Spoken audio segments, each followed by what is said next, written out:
Donc, Merci Florian. Jérôme, nous t'écoutons sur ce sujet brûlant. Alors, je vais Est-ce que essayer de... l'union fait la force finalement? Oui, donc ensemble c'est mieux. Voilà. Je vais commencer par une citation. Je ne vais pas finir comme une citation. Pas une citation, je vais commencer par cette citation de Jean Piaget. La coopération est le plus sûr moyen d'apprendre à comprendre le point de vue d'autrui et à le respecter. Alors, les jeux coopératifs, donc ces expériences où les joueurs unissent leurs forces contre un système, semblent être la quintessence du jeu bienveillant. Fini les rivalités, exit les dominations, place à l'harmonie et à l'intelligence collective. Ça, c'est la théorie. Car derrière la promesse d'une coopération idyllique se cachent, selon moi, des tensions philosophiques et des limites de game design, ainsi que des dynamiques sociales qui sont souvent plus complexes qu'il n'y paraît. Alors, jouer en équipe, est-ce que c'est réellement mieux? Ou, ça va être un petit peu mon propos, hein, je suis désolé, je vais peut-être me faire quelques ennemis, mais ou bien les jeux coopératifs ne sont-ils qu'une illusion bien emballée pour séduire des esprits faibles. Alors, les jeux coopératifs, je pense, émergent vraiment comme une alternative à la compétition. Et ce sont des titres comme Pandémie, Hanabi ou encore The Crew qui, dans le milieu, fin des années 2000, vont émerger et vont placer les joueurs face à un adversaire commun, donc une mécanique. On joue contre une mécanique implacable qui est gérée par un système algorithmique plus ou moins clair ou parfois par le hasard. Mais contrairement à ce qu'on pourrait croire, ces jeux ne sont pas exempts de tensions ou de conflits. L'idéal coopératif se heurte très vite à une réalité dure, la domination du plus fort. Donc ce phénomène qu'on appelle le quarterbacking, du nom du quarterback, ce joueur essentiel dans le football américain. Et donc ce phénomène du quarterbacking surgit dès que l'un des participants, plus stratège, plus bavard ou simplement plus autoritaire, commence à dicter la conduite des autres. Dans Pandémie, combien de parties se transforment en une exécution des ordres du chef ou du petit chef, laissant peu de place à l'initiative individuelle? Loin d'abolir la hiérarchie, les jeux coopératifs, paradoxalement, peuvent la renforcer. Toutefois, certains jeux ont su contourner ces écueils. Spirit Island, par exemple, impose une complexité telle que chaque joueur est responsable d'un aspect stratégique différent, empêchant ainsi un contrôle absolu d'un joueur sur les autres. The Mind, qui est un jeu un peu particulier, repose sur une synchronisation intuitive et non verbale, rendant impossible la domination d'un individu sur le groupe. Bien qu'on puisse imaginer qu'avant la partie, il puisse y avoir des consignes qui sont données. Par exemple, allez, je compte jusqu'à... on fait ce rythme-là et puis on se fait des petits regards. Voilà, on peut imaginer des joueurs qui peuvent trouver les stratégies qu'ils souhaitent. Alors, ces observations rejoignent les analyses de Gosselin en 2011 et de Lardon en 2017 qui montrent que les jeux coopératifs ne garantissent pas nécessairement une meilleure interaction sociale, mais qu'ils accentuent souvent les dynamiques de leadership implicite et les inégalités de participation si le design ne l'anticipe pas correctement.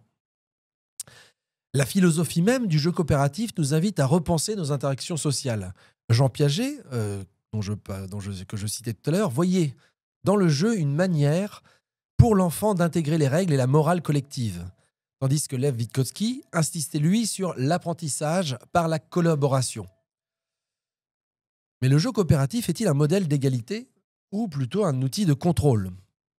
Hannah Arendt, dans La condition de l'homme moderne, distingue l'action, la participation collective au débat, du travail, l'exécution de tâches imposées.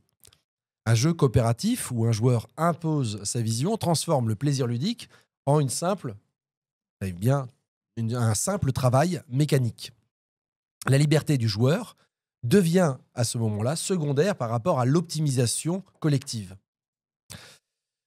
Nelson Goodman, qui un jour il y aura peut-être ce que je m'aperçois que je le cite souvent, Nelson Goodman dans les langages de l'art, lui nous rappelle que l'expérience du jeu est hautement contextuelle. Et un jeu qui est perçu et conçu comme coopératif peut être vécu comme oppressif en fonction du groupe qui y joue. Ce qui est un moment de plaisir en famille peut devenir une lutte silencieuse d'influence dans un groupe d'amis ou dans une salle de classe. Johnson & Johnson, en 99, j'aime bien les citer parce que c'est quand même rigolo qu'ils travaillent ensemble. Johnson & Johnson mettent également en évidence que les jeux coopératifs ne sont bénéfiques que si une structure d'équité est bien pensée. Autrement, ils risquent d'amplifier donc les asymétries de pouvoir au lieu de les atténuer. Et alors, donc, on a d'excellents jeux asymétriques tels que Gloomhaven, sorti en 2017, ou Nemesis, qui est aussi très intéressant, alors avec une dimension qui est semi-coopérative. Et ils introduisent donc des rôles différenciés qui vont limiter ce phénomène de quarterbacking. Ce modèle offre aussi une alternative plus équilibrée entre structure et liberté. Le jeu coopératif oscille donc entre un espace de partage et un terrain miné par des luttes de pouvoir implicites. Alors, peut-on vraiment parler de coopération quand tout le monde ne participe pas de la même manière? Si on regarde les jeux coopératifs sous l'angle du game design, une constatation s'impose. La frontière entre le coopératif et le compétitif est plus mince qu'il n'y paraît. Conçu trop simplement, un jeu full coop va devenir soit trop mécanique, chacun exécute son rôle sans choix véritable, soit trop dirigé. Les décisions appartiennent à une ou deux personnes. Donc, pour éviter ces écueils, de nombreux designers ont introduit des éléments semi-compétitifs ou semi-coopératifs ou asymétriques. Ghost Story, par exemple. Alors ça, c'est un jeu d'Antoine Bonza qui est réputé. J'aimerais bien qu'on le récupère. J'ai vendu le mien, malheureusement. Mais Ghost Story, c'est un jeu qui est d'une difficulté folle. Déjà, il avait fait des playtests. Aucun joueur n'arrivait à battre le jeu. On joue contre le jeu. On défend contre des fantômes qui arrivent. Et même la version qui est vendue, j'ai jamais gagné à ce jeu. J'ai fait une dizaine de parties. On a toujours perdu. Mais ici, ce qui est intéressant, c'est que ça impose une pression constante et ça force vraiment les joueurs collectivement à prendre des décisions qui sont rapides et instinctives. Donc, on n'a pas le temps de se concerter ou d'écouter le petit chef, justement. Alors, ça crée une frustration immense. Ici, si un joueur fait un choix dit suboptimal. Forbidden Island propose un système où chaque joueur a un rôle distinct, dans lequel certains rôles sont mécaniquement plus cruciaux que d'autres.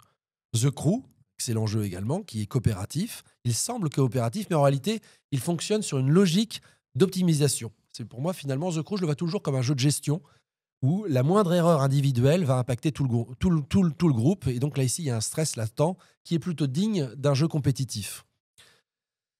L'étude de Demange, en 2017, sur les dynamiques de coopération en économie, souligne également que la prise de décision collective entraîne inévitablement des effets de dépendance stratégique. Ce qui complique donc la conception d'un jeu qui serait uniquement coopératif. Alors, pour conclure, les jeux coopératifs sont-ils une révolution ludique ou une illusion donc bien emballée?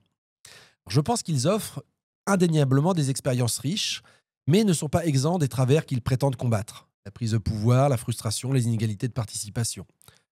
Leur design doit être vraiment travaillé et doit naviguer entre la liberté totale qui peut mener au chaos et une structure rigide qui peut devenir oppressive. Dans La République de Platon, il n'y a pas de prénom à Platon, Marc Platon. Bon. Et dans La République de Platon, il affirmait que la justice est l'harmonie entre les individus d'une cité bien organisée. C'est ça le principe de la res publica, de la chose publique. C'est la justice qui crée l'harmonie.